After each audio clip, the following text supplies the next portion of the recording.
ओम श्री गणेशाय नमः। ब्रह्मा जी कहते हैं नारद, इस प्रकार श्री विष्णु के, मेरे देवताओं और ऋषियों के तथा अन्य लोगों के स्तुति करने पर महादेव जी बड़े खुश हुए। फिर उन शंभु ने सभी ऋषियों, देवता आदि को कृपया की नज़र से देखकर तथा मुझ ब्रह्मा और विष्णु का समाधान करके दक्ष से इस प्रकार कहा। महादेव जी बोले, प्रजापति दक्ष, मैं जो कुछ कहता हूँ सुनो। तुम पर खुश हूँ, यद्यपि मैं सबका ईश्वर और स्वतंत्र हूँ, तो भी सदा ही अपने भक्तों के अधीन रहता हूँ। 4 प्रकार के पुण्यात्मा पुरुष मेरा भजन करते हैं। दक्ष प्रजापति, उन 4 भक्तों में पूर्व की अपेक्षा उत्तरोत्तर श्रेष्ठ हैं। उनमें पहला आर्त, दूसरा जिज्ञासु, तीसरा अर्थार्थी और चौथा ज्ञानी है। पहले के 3 तो सामान्य श्रेणी के भक्त हैं, किंतु चौथा का अपना विशेष महत्व है। उन सब भक्तों में चौथा ज्ञानी ही मुझे सबसे अधिक प्रिय है। वह मेरा रूप माना गया है, उससे बढ़कर दूसरा कोई मुझे प्रिय नहीं है।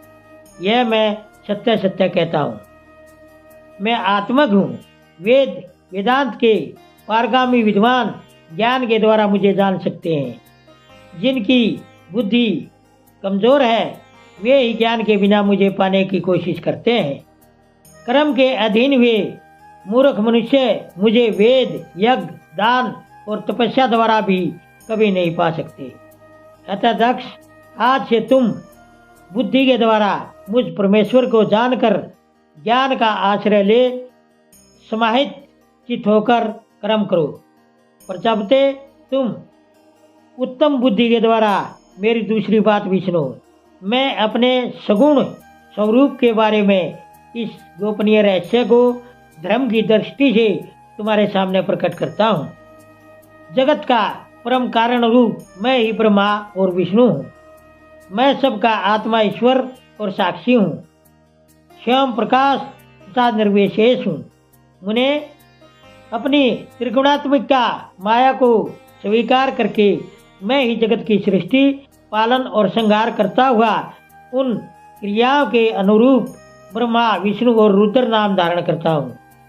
उस भेद रहित विशुद्ध मुझ परब्रह्म परमात्मा में ही अज्ञानी पुरुष ब्रह्म, ईश्वर तथा अन्य सभी जीवों को अलग अलग रूप में देखता है। जैसे मनुष्य अपने सिर और हाथ आदि अंगों में ये मुझसे अलग हैं, ऐसी बुद्धि कभी नहीं करता, उसी तरह मेरा भक्त प्राणी मात्र में मुझसे भिन्नता नहीं देखता है। दक्ष, मैं ब्रह्मा और विष्णु तीनों स्वरूपतः एक ही हैं तथा हम ही संपूर्ण जीव रूप हैं। ऐसा समझकर जो हम तीनों देवताओं में भेद नहीं देखता वही शांति प्राप्त करता है।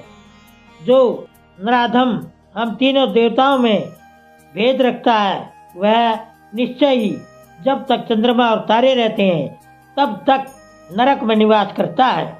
दक्ष, यदि कोई विष्णु भक्त होकर मेरी बुराई करेगा और मेरा भक्त होकर विष्णु की बुराई करेगा तो तुम्हें दिए हुए सारे शाप उन्हीं दोनों को प्राप्त होंगे और निश्चय ही उन्हें तत्व ज्ञान की प्राप्ति नहीं हो सकती।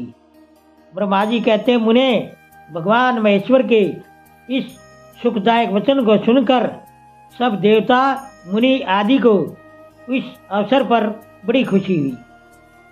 परिवार सहित दक्ष बड़ी खुशी के साथ शिव भक्ति में तत्पर हो गया। वे देवता आदि भी शिव को ही सर्वेश्वर जानकर भगवान शिव के भजन में लग गई। जिसने जिस प्रकार परमात्मा शिव की स्तुति की थी उसे उसी प्रकार खुश करते हुए शंभु ने वर दिया। मुने, उसके बाद भगवान शिव की आज्ञा पाकर खुश हुए शिव भक्त दक्ष ने शिव के ही कृपा से अपना यज्ञ पूरा किया। उन्होंने देवताओं को तो यज्ञ भाग दिए ही शिव को भी पूर्ण भाग दिया, साथ ही ब्राह्मणों को दान दिया। इस तरह उन्हें शंभु की कृपा प्राप्त हुई। इस प्रकार महादेव जी के उस महान क्रम का विधि पूर्वक वर्णन किया गया। प्रजापति ने ऋत्विजों के सहयोग से उस यज्ञ कर्म को विधिवत समाप्त किया। मुनीश्वर, इस प्रकार परब्रह्म स्वरूप शंकर के प्रसाद से वह दक्ष का यज्ञ पूरा हुआ। उसके बाद सब देवता और ऋषि खुश हो भगवान शिव के यश का गान करते हुए अपने अपने स्थान को चले गए। दूसरे लोग भी उस समय वहां से सुखपूर्वक विदा हो गए। मैं और श्री विष्णु भी अत्यंत खुश हो भगवान शिव के सर्व मंगलदायक सुयश का लगातार गान करते हुए अपने अपने स्थान को खुशी खुशी चले आए। सत्पुरुषों के आश्रयभूत महादेव जी भी दक्ष से सम्मानित हो प्रीति और खुशी के साथ गणों सहित अपने निवास स्थान कैलाश पर्वत को चले गए। अपने पर्वत पर आकर शंभु ने अपनी प्रिया सती को याद किया और प्रधान प्रधान गणों से उनकी कथा कही। इस प्रकार दक्ष कन्या सती यज्ञ में अपने शरीर को त्याग कर फिर हिमालय की पत्नी मैना के गर्भ से पैदा हुई। यह बात प्रसिद्ध है। फिर वहाँ तपस्या करके गौरी शिवा ने भगवान शिव का पति रूप में वर्ण किया। वे उनके वाम भाग में स्थान पाकर अद्भुत लीलाएं करने लगी। नारद, इस तरह मैंने तुमसे सती के परम अद्भुत दिव्य चरित्र का वर्णन किया है, जो भोग और मोक्ष को देने वाला तथा सभी कामनाओं को पूरी करने वाला है। यह उपाख्यान पाप को दूर करने वाला पवित्र एवं परम पावन है।